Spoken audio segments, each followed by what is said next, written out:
Only a few years ago, Enron was the nation's 7th largest corporation, valued at almost $70 billion.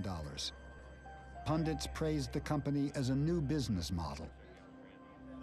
This trading floor was manned by America's best and brightest, charting the futures of energy and power.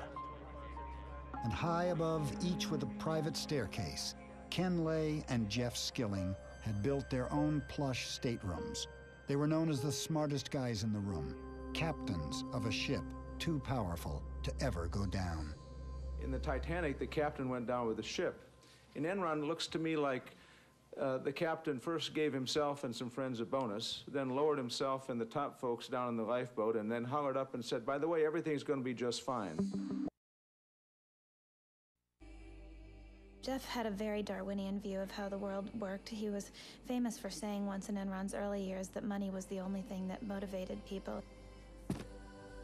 Skilling's notion of how the world should work really trickled down and affected everything about how Enron did business. He instituted a system known as the PRC, or Performance Review Committee. It required that people be graded from a 1 to a 5, and roughly 10% of people had to be a 5, and those people were supposed to be fired. Hence, this came to be known as rank and yank. I personally am convinced that the PRC process is the most important process that we conduct as a company. I've never heard of a company yet that would be successful terminating 15% of their people every year just to satisfy the fact that the other employees had to vote on them. Our culture is a tough culture. It is a very, very aggressive culture. $8 million on new deals. At Enron, no one was more aggressive than the traders. If I'm on the way to my boss's office to argue about my compensation, and if I step on somebody's throat on the way, that doubles it, well, I'll stomp on the guy's throat.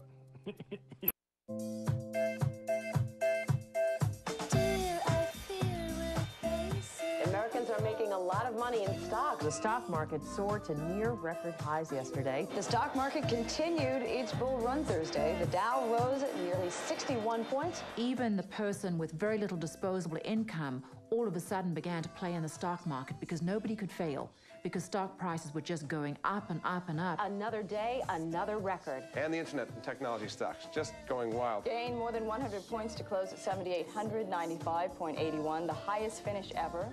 It was a time where we had the biggest bull market in the history of the world. Ken Lay was right there acting as a cheerleader. Obviously, our stock has been doing very well. I think there's a fairly good chance we could see this stock price double again over the next year to 18 months.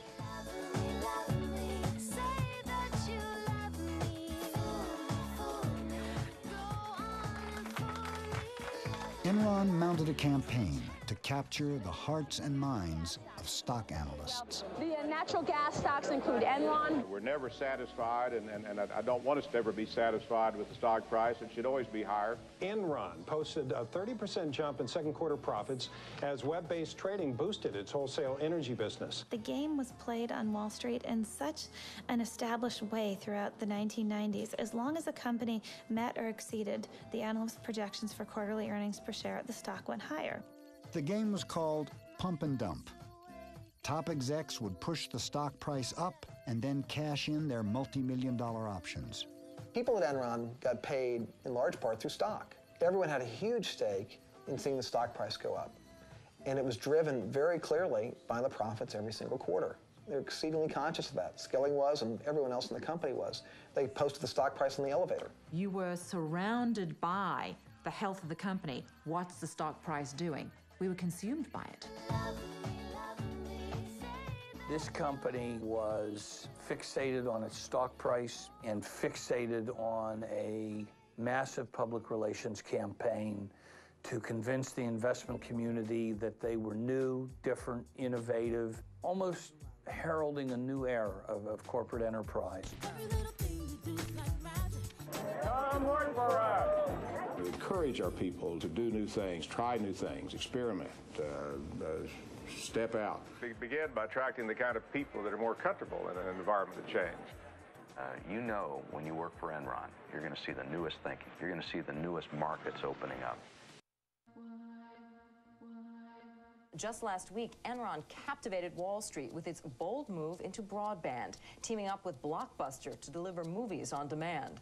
It was like being at a religious cult meeting. People started jumping up from their seats with their cell phones and their BlackBerries, running out to the halls to call their bosses.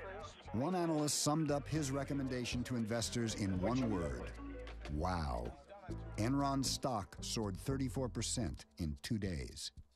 And you can tell from the response in the stock market that they like the strategy.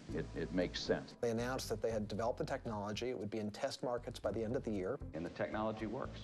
The quality is great, and the customers like it, so we've made a lot of progress. The truth was that Enron was just struggling with the technology for video on demand. The technology didn't work, and the deal with Blockbuster soon collapsed. But with the magic of mark-to-market, Enron used future projections to book $53 million in earnings on a deal that didn't make a penny. By the end of the year 2000, Enron was running out of ways to make the broadband business look successful. They'd tried every trick in the bag to try to create the illusion of a business where there was none, and the people who were working there were getting increasingly desperate. The executives started selling their stock. By Enron's collapse, Ken Rice had sold $53 million. Ken Lay had sold $300 million. Cliff Baxter, $35 million. Jeff Skilling, $200 million. As the fraud is perpetuated, all the various lies and artifices begin to convince the ringmaster, if you will, himself, that it's this own bizarre reality.